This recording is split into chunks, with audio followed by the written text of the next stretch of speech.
সাদা লুচি বানানোর জন্য। তো দেখো এখানে ময়দা নিয়েছি, ময়দার মধ্যে দিয়ে দেবো পরিমাণ মতো চিনি আর কালো জিরে, পরিমাণ মতো নুন।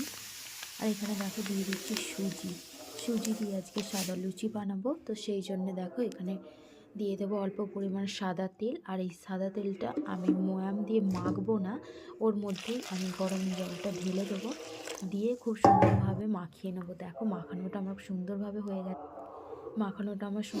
হয়ে গেছে। তো এবার লেচি কেটে নেব। এখানে লেচি কেটে নিয়েছি, দেখো এখানে বেলতে রেখেছি। তো এখানে দেখো সুন্দরভাবে আমার বেলা হয়ে গেছে। এবার একটা একটা করে আমি লুচিগুলো সব ভেজে নেব। দেখো আমার খুব সুন্দরভাবে লুচিগুলো ভাজা হয়েছে। আর কালো জিরে দিয়েছি বলে মাঝে কত সুন্দর কালো জিরে লাগছে, কত সুন্দর লাগছে। লুচিগুলো খেতেও সুন্দর হয়েছিল। তোমরাও চাইলে এভাবে সাদা লুচি বানাতে পারো। আর লুচির সাথে আছে আর চিকেন কষা। তো তোমাদের ভিডিওগুলি কেমন লাগছে কমেন্টে জানিও। যদি ভালো লাগে like comment share and subscribe করে পাশে থাকা বেল আইকনটি ক্লিক করবে, যাতে ভিডিও নোটিফিকেশন তোমাদের কাছে অল পৌঁছে দেয়।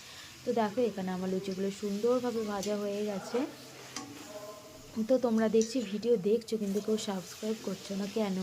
প্লিজ চ্যানেলটিকে যা কিছু ভিডিও দেখছো প্লিজ চ্যানেলটিকে সাবস্ক্রাইব করো। তো দেখো এখানে চিকেন কষা বানানোর জন্য এখানে কড়াইয়ের মধ্যে দিয়ে দিয়েছি জিরে আর গোটা গরম মশলা। এখানে পেঁয়াজ কুচিটা আমি লাল লাল করে ভেজে নেবো পেঁয়াজটা।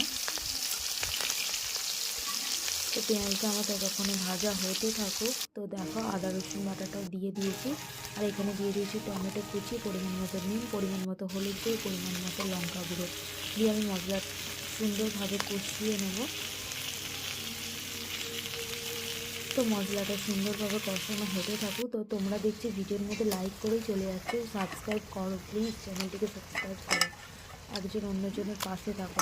তো দেখো এখানে আমি চিকেনগুলো ম্যারিনেট করে আগে থেকে রেখেছিলাম। তো চিকেনগুলোকে আমি দিয়ে দিয়েছি। দেখো চিকেনগুলো থেকে খুব সুন্দরভাবে তেল ছেড়ে দিয়েছে। আমার রেডি হয়ে গেল আজকে চিকেন কষা। তো তোমাদের ভিডিওটি কেমন লাগলো কমেন্টে জানিও।